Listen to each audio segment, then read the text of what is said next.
Investing in Africa to stop illegal immigration to Italy. This is Giorgia Meloni's ambition. On Friday, the Italian Prime Minister gathered African leaders, European representatives and economic decision makers in Rome to discuss her plan. She believes boosting African economies will remove the African migrants' desire to come to Europe. Her project is dubbed the Mattei Plan after Enrico Mattei, founder of Eni, the Italian petrol giant that is very active in Africa.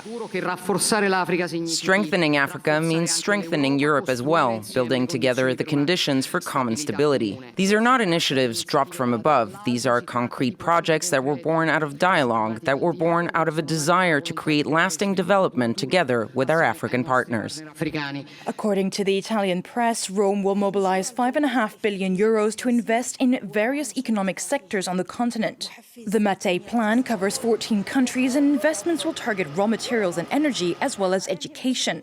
The Italian plan is part of the European Union's Global Gateway strategy.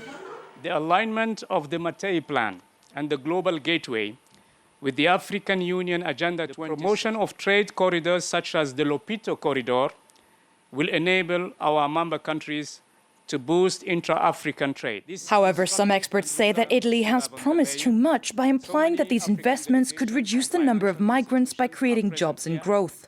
There are also concerns from NGOs such as Recommon that the Mattei Plan will serve the interests of Italian fossil fuel giants rather than the producers.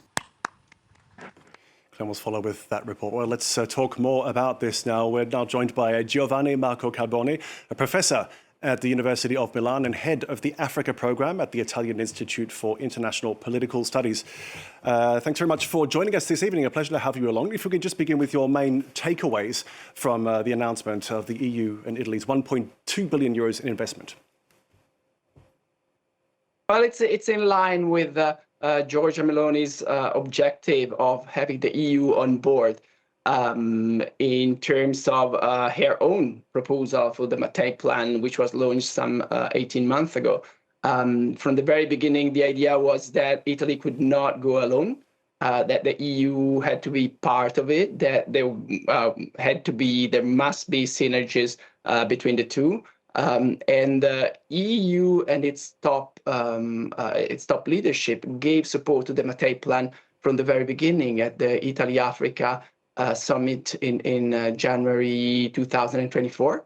And this is somewhat a follow-up to that. Talk to us a little bit about the figures involved here. €1.2 billion from this announcement today. I believe the Mattei Plan, we're talking about €5.5 billion. The European Union also with much bigger plans for this longer plan ahead. What's your opinion on how much we're talking here? Is it enough? It's not. That's one of the problems with the Mattei Plan, which has some merits, but the very idea that you can alter the developmental trajectory of African countries by putting on the table money like the €5.5 billion by Italy or this new amount announced today, it's out of scale. You can simply not do that with that amount of money. Of course, there's also the Global Gateway part of the European Union commitment to Africa, which is much more substantial. But there are also doubts as to the extent to which the €150 billion that has been promised 2-3 years ago by the European Union is actually being mobilized. And with that in mind, the African Union has warned that the continent cannot rely solely on promises, which are often broken. And critics also questioning Italy's priorities here as well, saying it's framed its plan as a partnership, but some say it clearly favours Italy's interest, notably on migration and securing energy supplies. It does. I mean, energy supplies and managing migration are the two main goals for Italy. And I think our Prime Minister has been pretty open about it. From the very beginning, the language she used was the need to guarantee the right not to be forced to migrate to African youth. So that was from the very beginning. It was not hidden. And energy also has been dealt with pretty openly. And the very idea behind Meloni's strategy approach is to be as frank and as open as possible in dealing with African countries. Of course, this is the rhetoric, the communication, the approach that is used. Will need more time to see how things develop, because 18 months since the beginning, the launch of the plan, is really a short time period.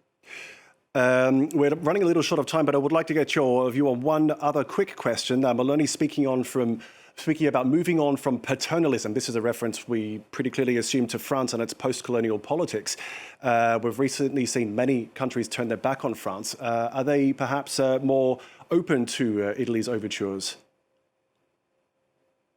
I think they are, to some extent, there is a feeling that we are not perceived in the way some other European partners are perceived in parts of Africa, and that this might be an advantage. But I think that the overall problem of some anti-Western and anti-European resentment that we have seen surfacing in different areas in the continent is there.